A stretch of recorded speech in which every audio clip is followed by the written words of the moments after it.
Olá, boa tarde. Como vocês estão? O assunto de hoje é um dos assuntos que mais intrigam a humanidade. É a origem da vida, a origem de como a vida surgiu no planeta. Já estudamos em aulas anteriores sobre a origem do universo e usamos a hipótese do Big Bang.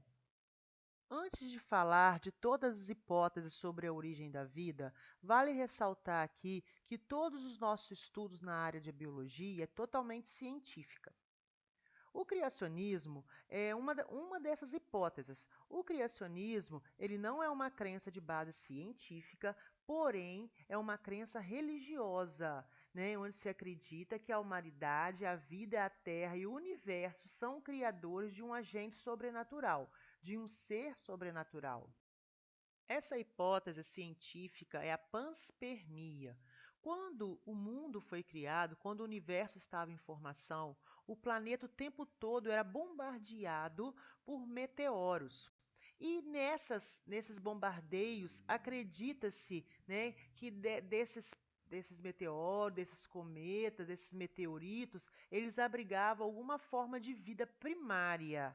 Né? O apoio à ideia reside no fato de que cientificamente já foi encontrado matéria da natureza orgânica em meteoroides e meteoritos. Isso é uma hipótese que hoje não é muito bem aceita pela ciência.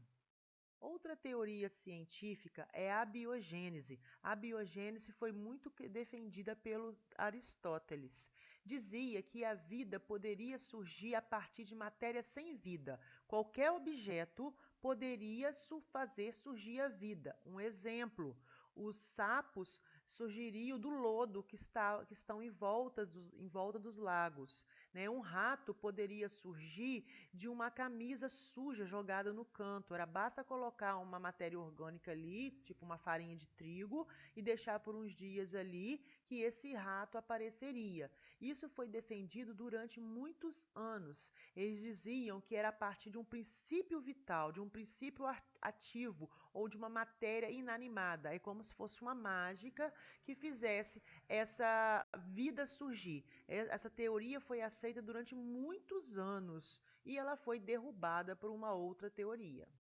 Alguns cientistas não concordavam com a teoria da abiogênese, onde a vida surgia de matéria morta ou matéria inanimada, o passe de mágica, né? Então eles tentaram derrubar essa teoria, surgindo uma nova teoria, biogênese. Biogênese diz, né, é a que até aceita até hoje, que a vida surge de outro organismo já pré-existente. O primeiro naturalista que quis tentar derrubar a teoria da abiogênese foi o Francesco Redi. Olha a época de que ele viveu, de 1626 a 1697. Ele fez um experimento para provar que a vida surge de outra vida e não de matéria morta. Ele pegou um frasco, dois frascos, né, e colocou um pedaço de carne. Só que um frasco ele tampou e o outro ele não tampou. O frasco que estava tampado não aconteceu nada, não surgiu nada. O frasco que estava destampado apareceram moscas e apareceram também larvinhas. Né? Muitos cientistas ficaram encantados com essa teoria, achando sim que a vida veio de outra vida. Porém, com o surgimento do microscópio, essa teoria, não, essa experiência, né, ela não ficou válida. Então eles voltaram a assim dar uma certa ênfase para a teoria da abiogênese. Alguns cientistas ainda inconformados com a teoria da abiogênese tentaram de toda forma outros experimentos para provar que a vida vem de outra vida. Um desses cientistas estudiosos é o Louis Pasteur. Ele fez um experimento chamado pescoço de cisne. Ele pegou um caldo bem nutritivo, bem rico em matéria orgânica e colocou num frasco. Pegou esse frasco e esquentou, ferveu esse líquido. Né? O caldo nutritivo ele ficou fervido até ser esterilizado. Depois que o caldo foi esterilizado, ele deixou esse caldo esfriar. Com o tempo, esse caldo nutritivo manteve-se livre dos micro-organismos. Passados uns dias, Pasteur quebrou esse gargalo, né? E quebrando esse gargalo, com o tempo surgiram micro-organismos nesse caldo. O que ele prova aí? Né? Mesmo com o caldo sendo fervido e esterilizado, não perdeu essa força vital que eles tanto falavam. Né? A entrada do ar permitiu o surgimento de micro-organismos, jogando por água abaixo a teoria da biogênese. A partir daí, ficou sendo válida e válida até hoje que todos os seres vivos surgem de outros seres vivos pré-existentes. É a teoria da biogênese. Essas duas teorias, a biogênese e biogênese, por muito tempo foi um combate entre elas para qual seria a mais válida, qual que eles poderiam defender e provar.